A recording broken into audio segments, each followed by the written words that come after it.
The Shadow Sister. For months, Claire had been haunted by the dark shadow. It appeared wherever she went, on the walls of her apartment, in the glow of streetlights, even in the mirror behind her own reflection. It didn't move like her shadow. It had a will of its own.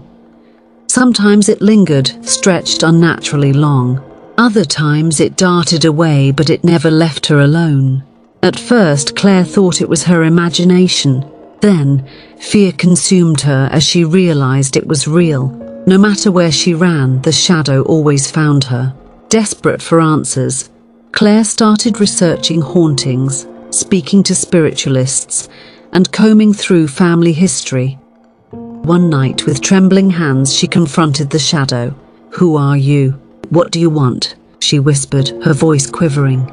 The shadow hesitated, then shifted unnervingly, forming a faint, human-like silhouette.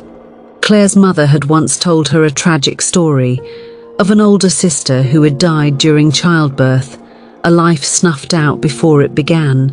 The thought struck Claire like a lightning bolt. Could this shadow be her? Determined, Claire visited her mother, asking about her sister. Her mother's face paled. "I've tried to forget," she said. "Her name was Evelyn. She never left us." I felt her too. Claire returned home that night, overwhelmed. As she entered her bedroom, the shadow was waiting, more distinct than ever. It reached toward her, not with malice, but with sorrow. Claire's fear melted into understanding.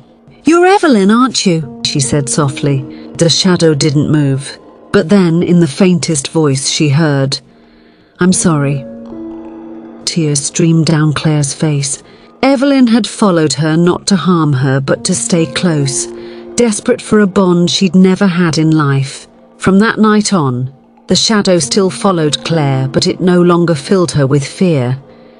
It lingered gently, like a sister silently watching over her, a quiet reminder of the love that never had a chance to bloom.